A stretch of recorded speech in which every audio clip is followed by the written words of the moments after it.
Come on, guys. I haven't even started yet.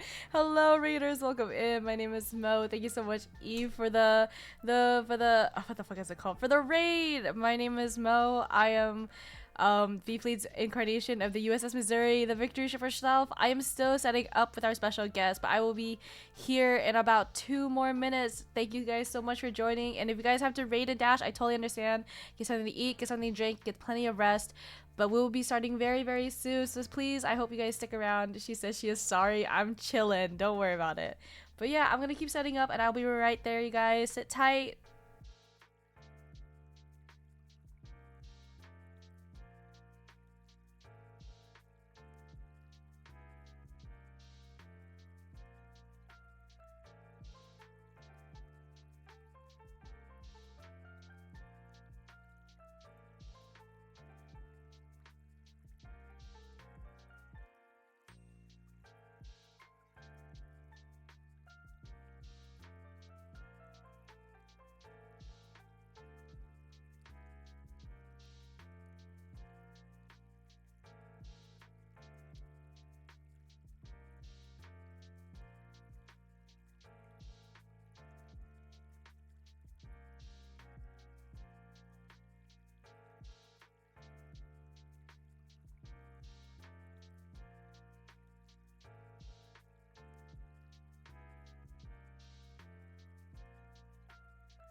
All right. Hello. Would you like to say hello?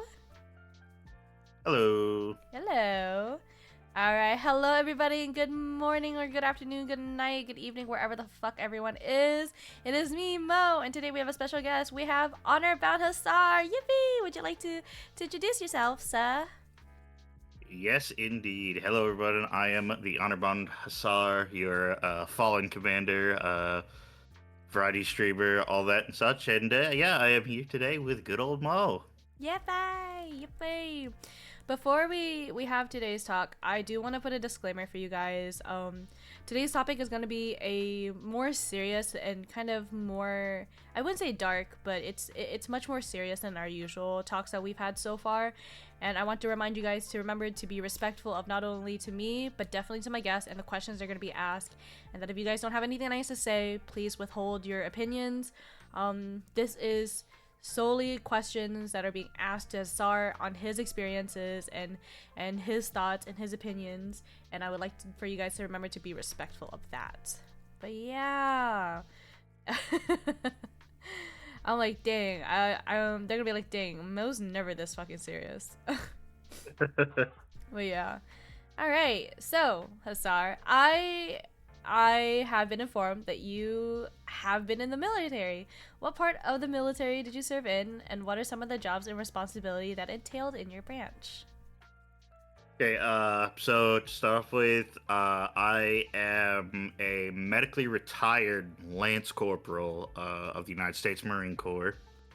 I was, oddly enough, as a lot of people maybe don't necessarily think of this when they think of the Marines, in finance, 34, 32 basic financial technician.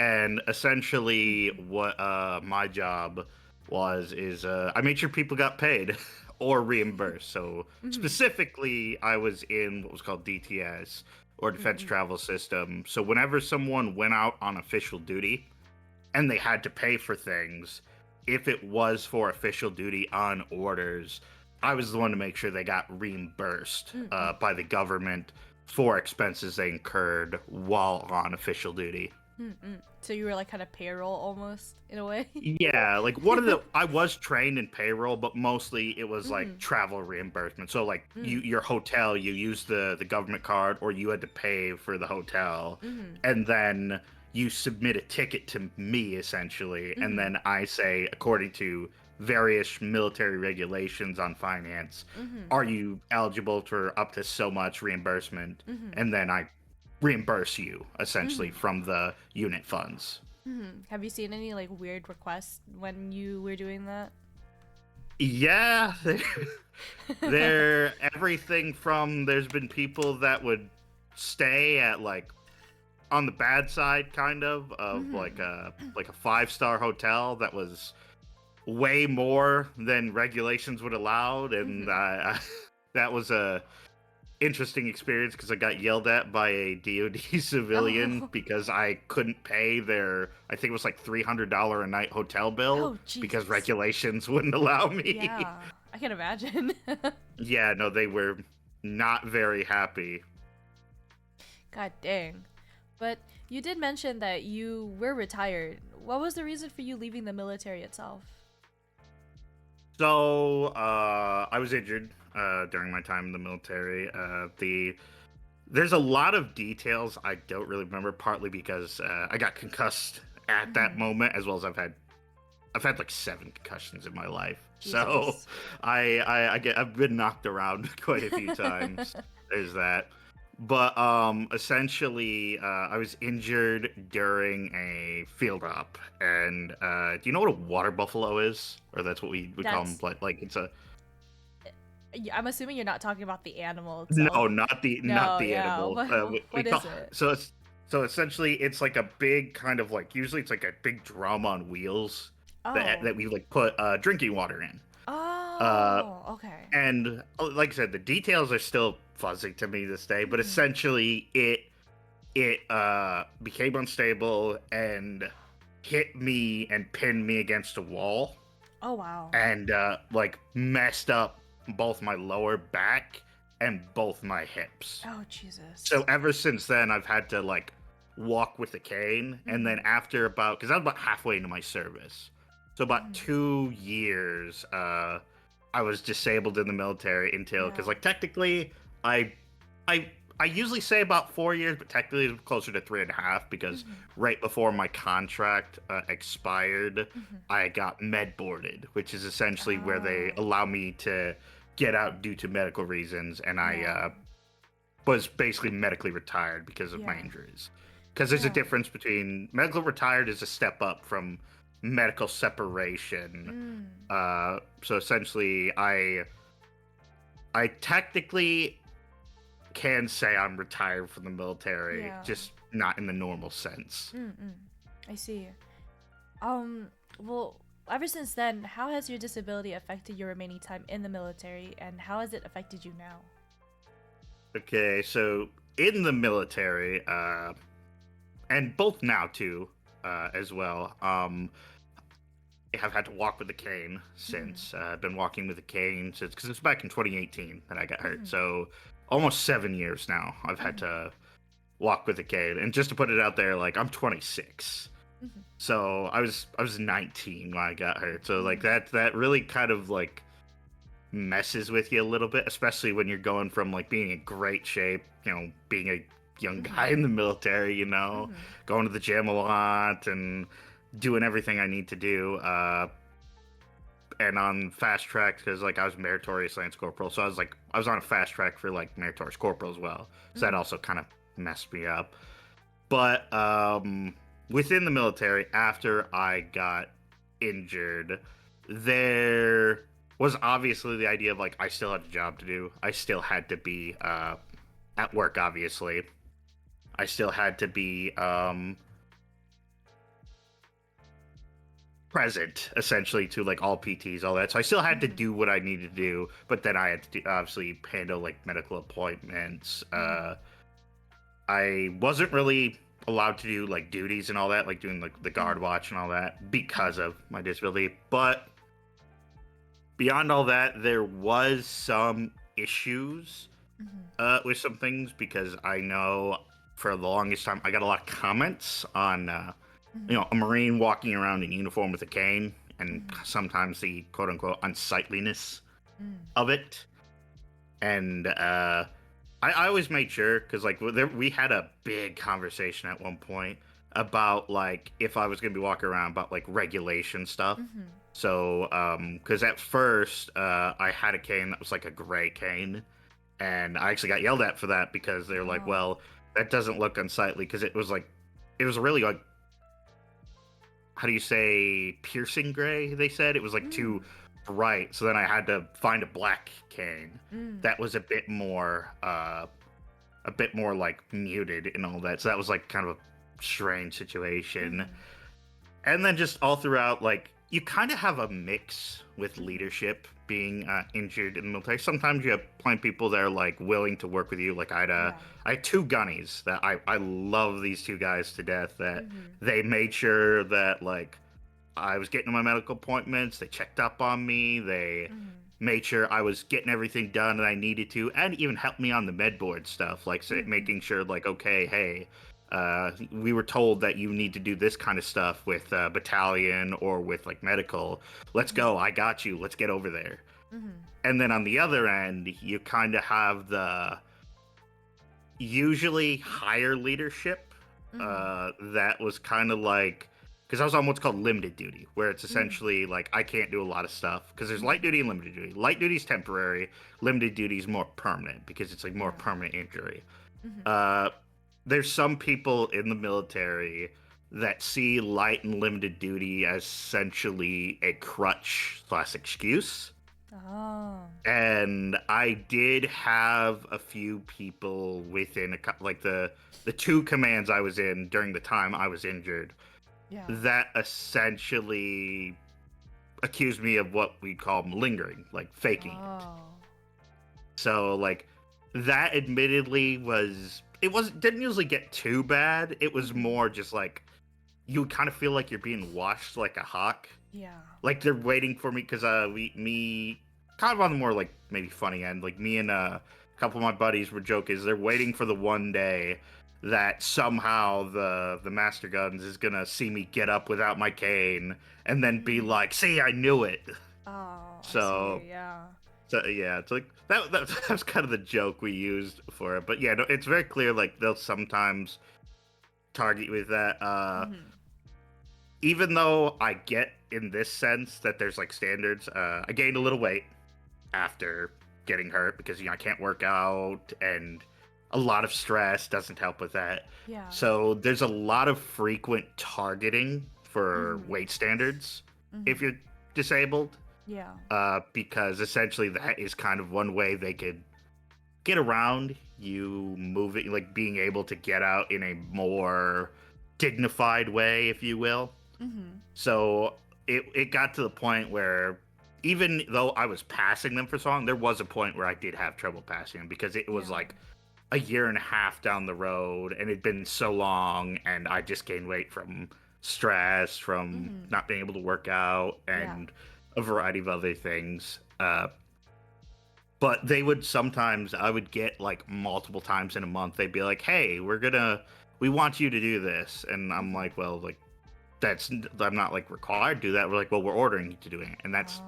by definition a lawful order, Yeah. because it really like, unless I could like prove that they were targeting for it, which is really hard to do Yeah. because like in theory, a lot of those commands, at least from my understanding of command structures, Mm-hmm. could order that kind of stuff because I was in a non-infantry unit, so Yeah. we did like inspections of like rooms, uniforms, all that all the time. Mm-hmm. So it's kind of like the norm in particular, and sometimes it definitely can be used to go after people a little bit, or at least that's what it feels like from my experience.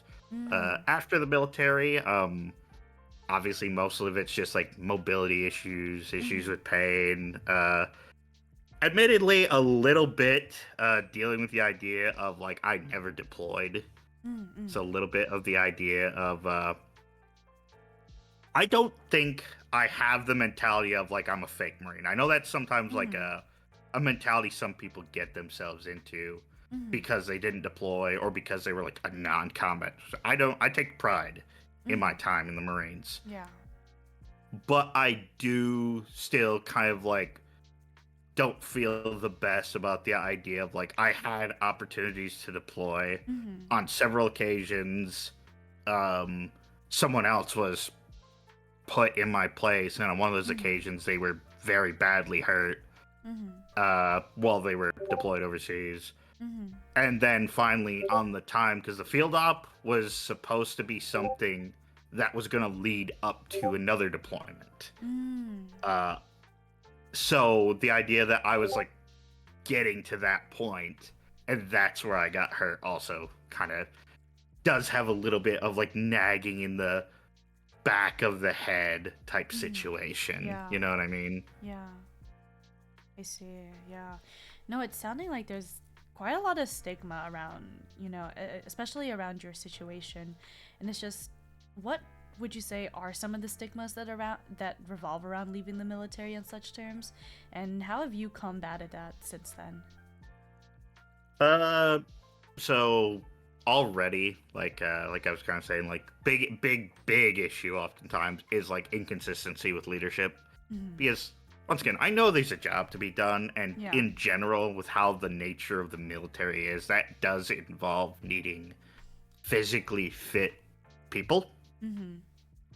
At the same time, it's just kind of you can be seen sometimes as kind of like a waste of space in a way, Mm-hmm. because they're like, well, yeah, you may be able to, once again, particularly in my field being finance, like I'm not like deploying Mm-hmm. or whatever, Yeah. working in an office building. uh it can be seen as like, well, you can still do your job, but because of like a little bit of the whole pride of every Marine is a rifleman, I Mm-hmm. feel like it kind of hits home a little bit more Yeah. on that end, given how like the Marine Corps is like really big into that. Mm-hmm. Uh, Personally, with like me combating it, like I don't, I think a lot of it is just I've never been one to really let stuff to kind of get me in the first Mm-hmm. place when it comes to like the stigma. Mm-hmm. Yeah, there was definitely times where like it annoyed me, and there was even once where I kind of oh god, I probably almost got an NJP, No. so non-judicial punishment, which is essentially paperwork that's adverse and is saying like you messed up and all that, because of a time when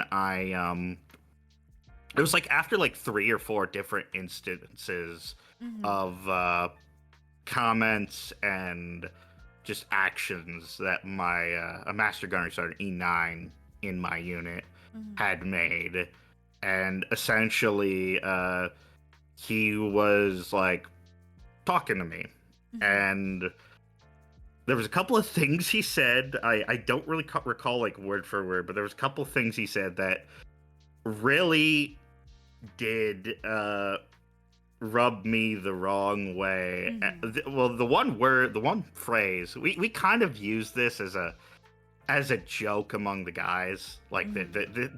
this term is used, but uh, he used the same term of which they would say, if I could say it, if anything, I might want to type it to you. So Oh, yeah, yeah, just just to let because me know. it's kind of Yeah. yeah, there, just to show you. I'm okay with it if you want Yeah, to okay, just want explain to it. make Then yeah, sure. yeah. No, you're good. You're good. Yeah, yeah, referred to me as a broke dick Marine. Mm-hmm. So like that's a term that sometimes like me and the guys would use like stuff like that as like Yeah, humorously, as but humorous. it's Yeah. different. It's different coming from like leadership in Yeah. a very serious conversation. No. Yeah. And I essentially was like, Master Guns, like that's not appropriate. Yeah. And essentially it essentially kind of devolved into him getting into my face Ugh. as we were in his office screaming at me, What the? as the whole unit looked into the office essentially. And if in one of the gunnies I was talking about, Mm-hmm. E7, uh, that like I owe that man so much. Like Mm-hmm. he was one of the ones that was like in direct line of the doorway, and he like saw and heard what happened, and he backed me up with Yeah. battalion Yeah. in that case. So like with battalion and with the company. So if it wasn't for that, essentially just for dealing with the master gun shit, I could have gotten in trouble, which potentially could lead to like reduce in pay, reduce in rank, all that kind of stuff, Yeah. confinement to barracks, No, which yeah. I don't think would have really helped me mentally, Yeah. admittedly, at that time. Mhm. But yeah, that's probably one of the few cases where I actually kind of did. But in general, I kind of just like was like, okay, I need to do my board stuff. I Yeah. need to keep up on that. And essentially, what's funny is it became like a 180 as soon as I got my disability rating. Like it was literally like, oh, so it was legit after all if the docs are saying it, even though the docs had been saying it for Yeah. quite a while at that Yeah. point. So yeah, that's kind of the big of it. Oh, And wow. admittedly, to this day, a lot of it is just like I try to keep focused on things. Like that's why like when I stream and all that, like that's a big helper for a lot of my stuff, and then focusing on my studies. No, yeah. It's just, hearing about it, it's like now it makes me wonder how often is something like this happening, especially to people that could be in a similar situation as you. It's like I've always heard of like I mostly get this information from like entertainment media, like movies and shows where like the sergeants or the commanders will like yell and scream at their platoon and stuff like that, but it's just kind of like, oh, it's like almost harsh love in a way, but it's like with your experience, it's making me wonder like how often would someone, say, like in your situation, be talked to like this, especially either like because again, like it seemed like it was so normal for him to have yelled at you and spoken to you like this, like in front of your group, right? And it's like it makes me wonder how often is something like this happening, whether in front of other people or even worse, behind closed doors. Right. Yeah. No. I know a lot of it is like one of the biggest things I'll say about a lot of it is like there's so much inconsistency with the leadership on varying levels, because like oddly enough, like I said, the gunny, which is in Yeah. E7, like as I said before, was like really supportive of me. Like several gunnies were. It was a Master Guns in E9 that like messed with me a lot. I had another major that was he was technically part of our company, but he was also he had a strange role, but he also always gave me a lot of shit. But then a general that was the general of the base that I just happened to be, because a lot of times when we went to the gym or what like did our morning workout, I walked on the treadmill because that was about all I could do for like Yeah. workouts or whatever. And that general came to the gym a lot around the time I was there, and there was many times where like he talked to me about it, and like he was like one of the best in dealing with the idea of like looking into leadership doing this, because he was the when I first met him, he wasn't the base general, but I think he might be now. I'm not 100% sure. It's been like 5 years since I've gotten out, so I wouldn't know.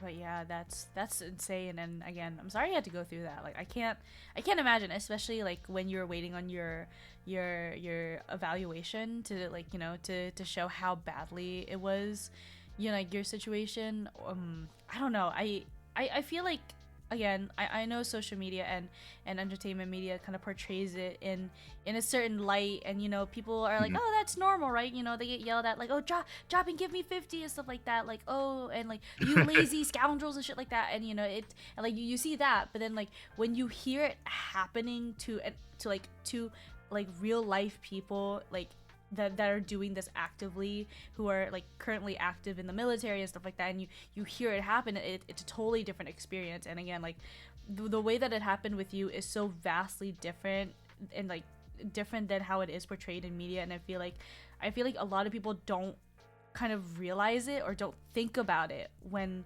it's happening in real life, Right. I will say though, there definitely is some truth to the whole like Yeah. tough love idea Yeah. because it has to be done right though is the Mhm. thing. It has to be Yeah. done with the idea of kind of like how the idea of like boot camp already just because like there's so many Mhm. metaphors I can make to boot camp. It's Yeah. just, I feel like a boot saying it, but still. Mhm. Uh, you essentially the whole idea of boot camp is you're breaking down the civilian to Mhm. build up the marine, Mhm. and in a kind of sense with like with the even within the marine you're Mhm. breaking down bad habits, Mhm. breaking down anxieties, concerns, all of Mhm. that to build up a leader. Yeah. And it's really like the mentality behind that is like Yeah. really important Yeah. about all of this because you essentially, like I said, I was on track for like meritorious corporal, so I would have been Mhm. promoted like early if had I likely, not guaranteed obviously, but likely if I hadn't been hurt. Yeah. And I had some leaders that like outright were like very helpful in Mhm. teaching me the things I needed to know, at Mhm. least at like see the NCO level. So Yeah. I had some good NCOs. Mhm. I will say that, Mhm. and yeah, no, there's definitely a method to that Mhm. madness, but it's when it's like it goes too far, Too far. Yeah. and the degradation. I was Mhm. like, in a way, you kind of there's a little bit of degradation even Yeah. with the more tough love look. Yeah. When the degradation essentially is just a point to degrade It's you, yeah. Yeah. and yeah, that's when it's like, okay, we're not having Yeah. any like help here. This is Yeah. not like a good experience. No, yeah.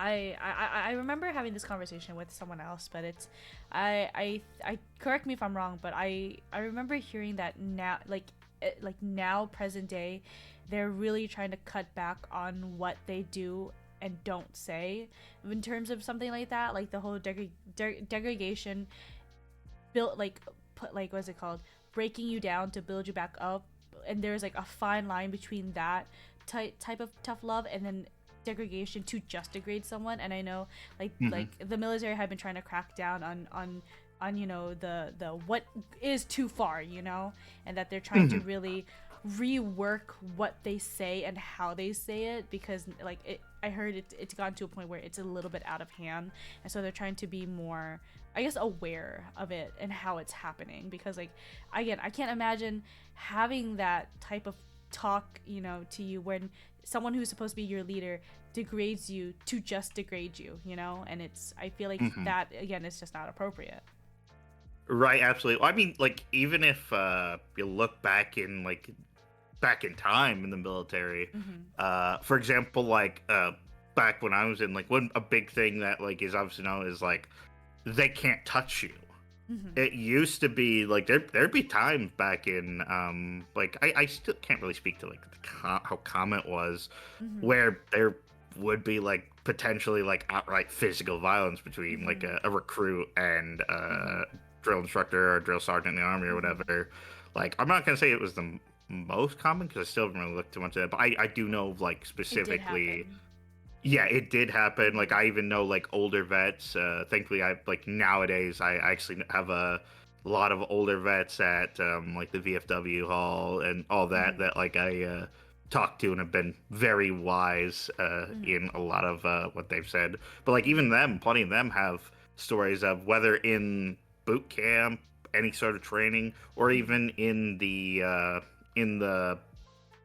fleet, in like the actual like Mm-hmm. main body of the Marine Corps, where sometimes they would essentially just beat the hell out of you because Mm-hmm. you weren't doing what you Yeah. needed to do.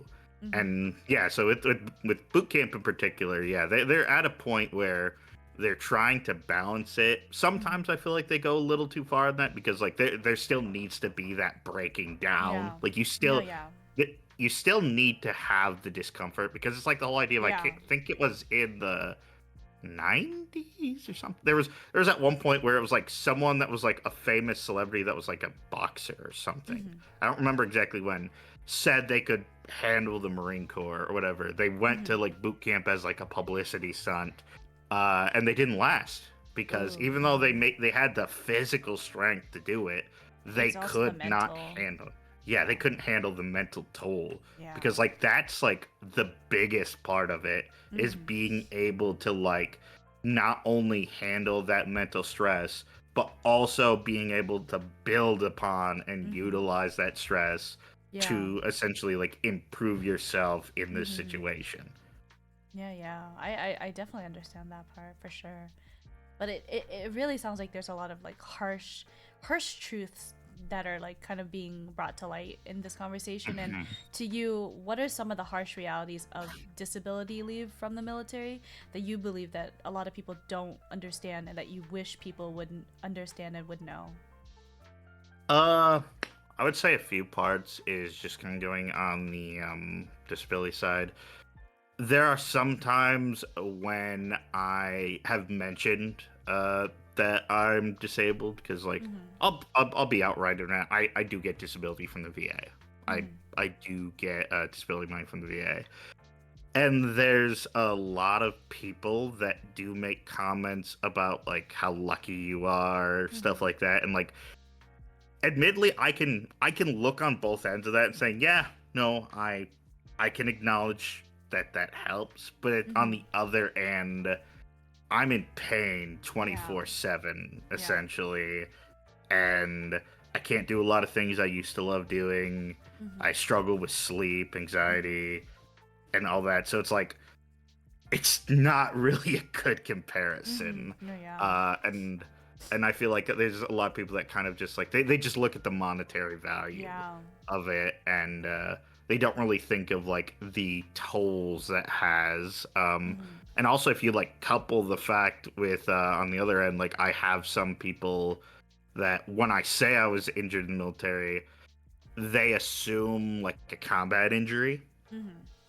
and that's a little gets a little awkward when I'm saying, well, I've never deployed, Mm-hmm. and that goes along into like the other stigma of like being someone who's deployed versus Mm-hmm. not deployed, and Mm-hmm. also like non-combat unit Yeah. slash a combat unit, Yeah. because once again the whole idea of like the quote unquote fake versus the real Marine Yeah. and such, because like there's even sometimes stigma within the military Mm-hmm. about that, and among vets even. So it's not even Mm-hmm. just like people outside the military or outside like the military ecosystem of like Mm-hmm. vets and civilians and military personnel Yeah. themselves. So yeah, no, I think those are some of the Yeah. big ones. And if anything, sometimes a little bit with the idea of like I get free healthcare from the VA, but at the same time Mm-hmm. that there's still a lot that has to go into that for me to Mm-hmm. get anything done, particularly with like Yeah. wait times and all that. No, yeah. So we it's not all like sunshine and rainbows Yeah, essentially. for Just because I'm sure. out of the military doesn't mean it's like done with. I now have to like stay up. I Yeah. just saw it in the chat. Hurry up and Can't wait. wait. Oh, that's a classic. That's a classic. But yeah, no, honestly, that probably could sell up a lot of that too. But yeah, Yeah. those are probably like the main things. I'd say the first one in particular, because Mm-hmm. that and the whole idea of like deployment non-combat versus Yeah. deployed combat as Mm-hmm. well, like they kind of compound on each other of creating like Yeah. those strange situations that sometimes make people look at you a little like it's like they hold you to like this really high reverence, Yeah. and then the moment they find out like you never deployed and were like a Yeah. non-combat marine, it kind of like you see the disappointment. Yeah. Yeah. And I that is kind of yeah, no, Yeah. that's just kind of the way to put it.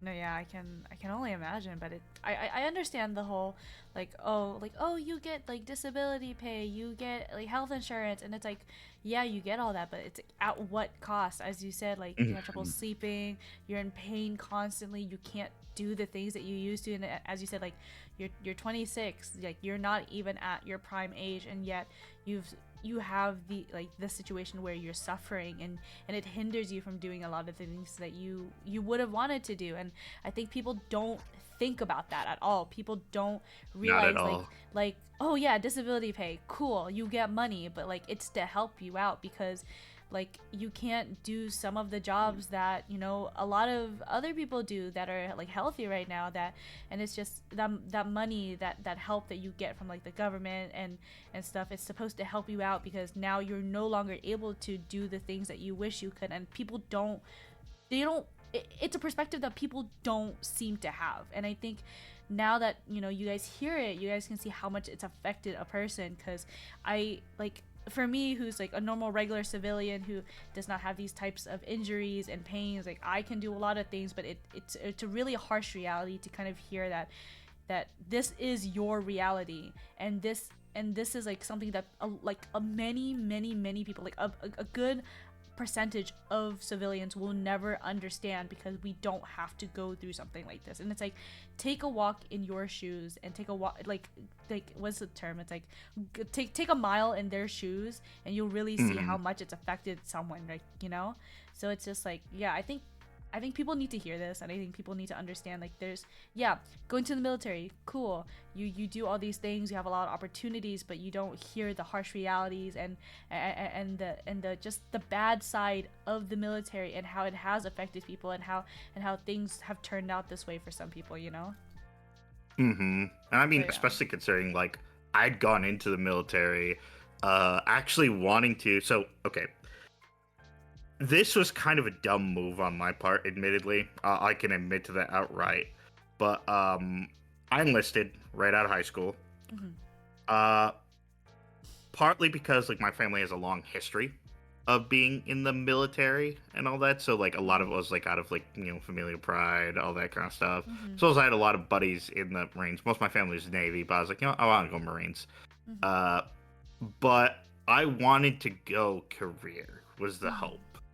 So, like, that got cut short, essentially, like, literally 2 years into my service. Like, that ability got cut short, going from, like, getting meritorious lance to on track for meritorious corporal, hoping to hit sergeant, and then go to, I believe, MESEP, if I recall correctly, was the right program, to become an officer.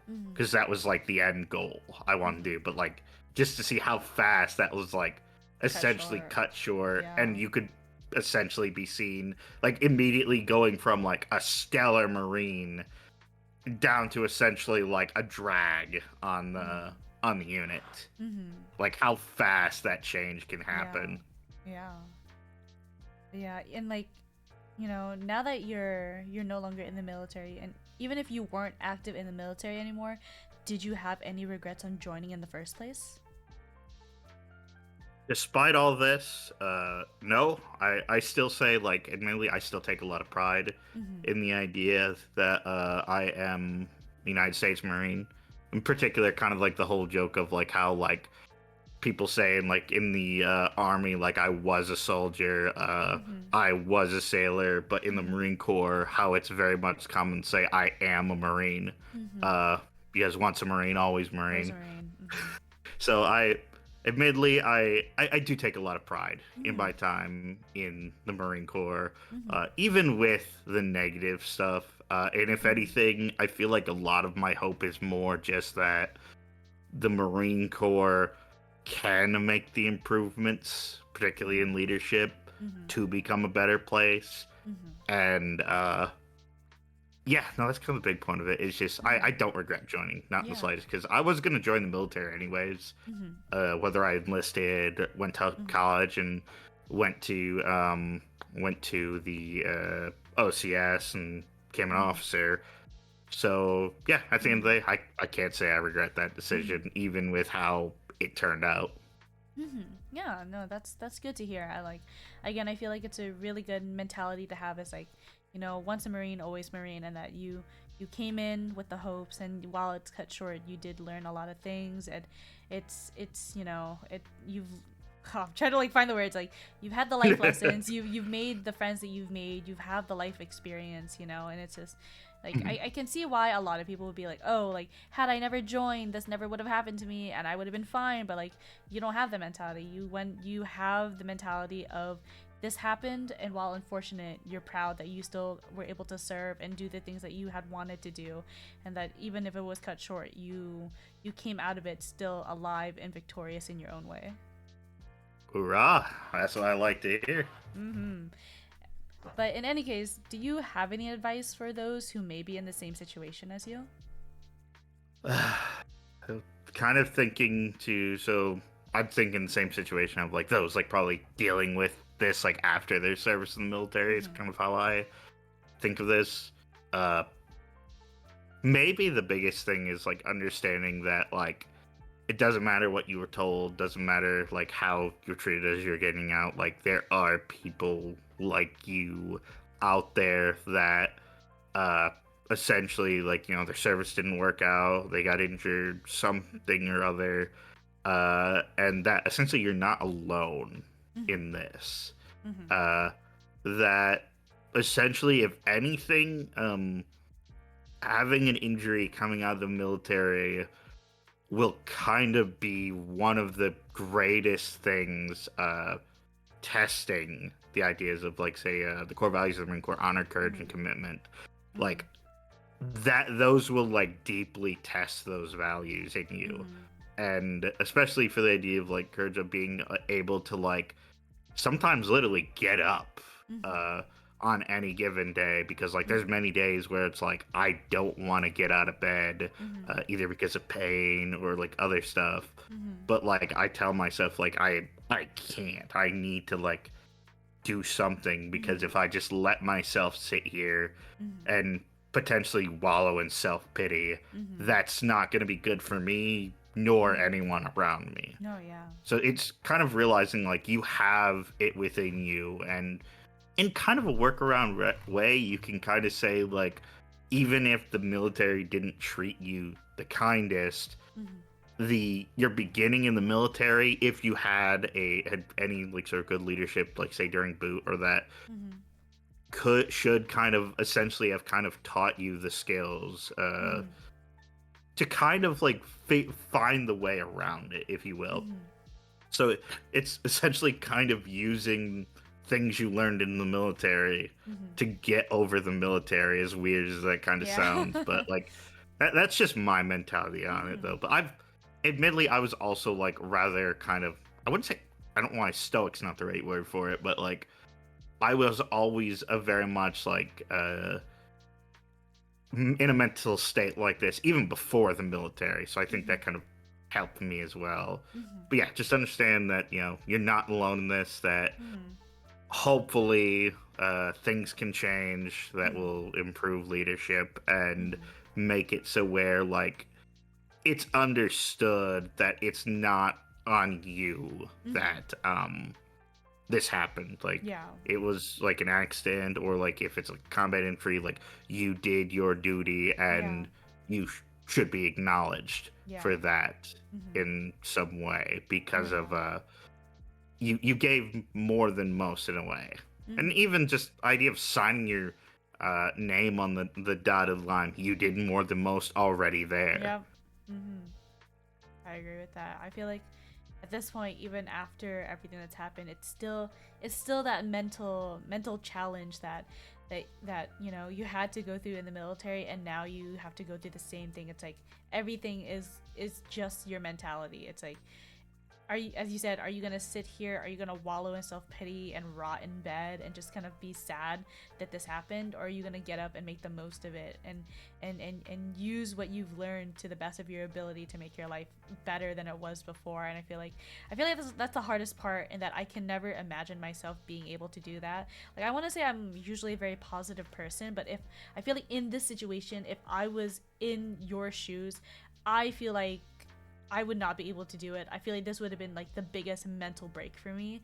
But it's the fact that you've gone through this, and the experiences that you've had there, and the stigma and the pain, and just kind of like the way that some people that you had looked up to you had treated you, and it's just like you came out of it with the mentality of, I did what I had to do, and this is now my life, and I'm going to make the most of it. And I feel like that's a really good mentality to have. It's not toxic positivity where it's like everything's gonna be okay, everything's fine, everything's gonna get better every day, and like you're a realist. You're like, it happened, it is what it is, what can I do about it now? And I think that's a really good mentality to have, and I think that's probably one of like the bravest thing I can hear and like hearing coming from your story is like, this is a really sad experience, but you didn't let it, bring you down. You're not wallowing as the self-pity and rotting. You're doing what you're doing now, and you're doing what you love, and it's like, like, you're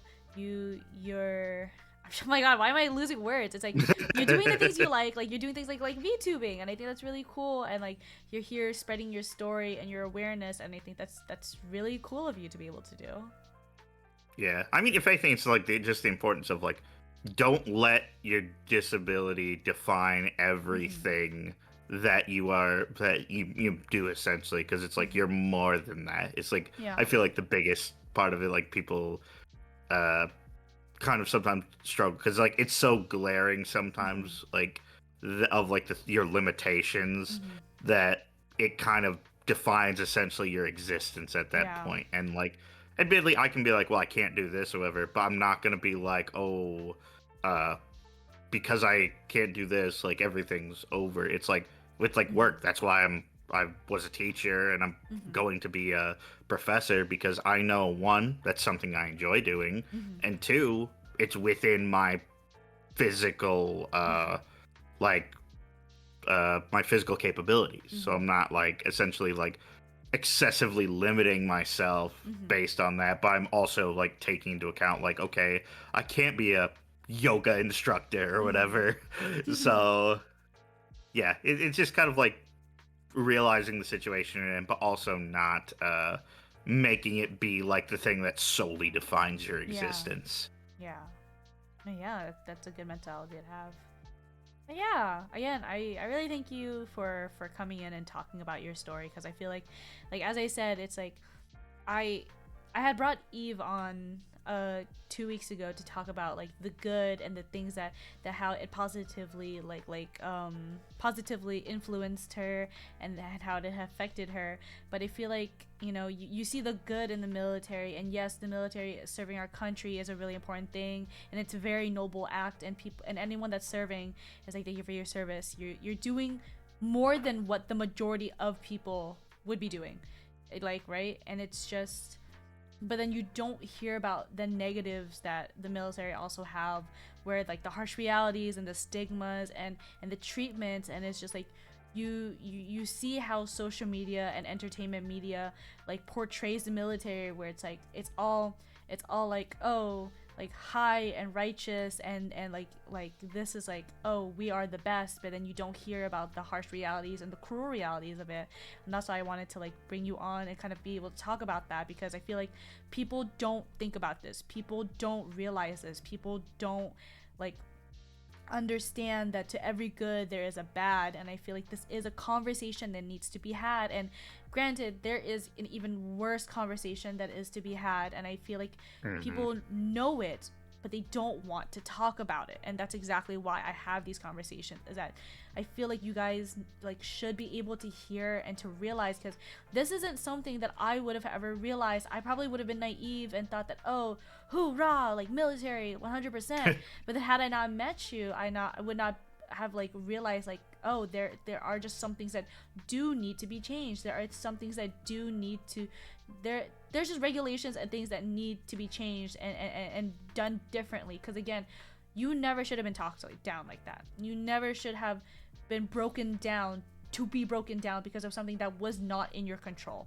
If anything, you should have been brought up, you should have been supported, you should have been like, they should have realized that this wasn't in your control, and they shouldn't have treated you as if this was your fault. And I think that is something that needs to be changed. And like, this is probably happening to so many people right this instant. Like, I feel like people don't realize like in this second right now, someone literally just got talked down to like a dog, right? Like for something that was out of their control, and people don't realize that. And I think, again, that's why I have these conversations, like just to the small group of people listening right now. I hope this has been enlightening, and I'm sure some of you guys already knew this, but again, there are people like me that never would have known this had I not actually met someone that had this situation, so I think, again, this is a very important conversation to be had, and this is a very important thing to realize that not everything is sunshines and butterflies and rainbows. Like there is a really harsh reality, and as uncomfortable as a conversation that is,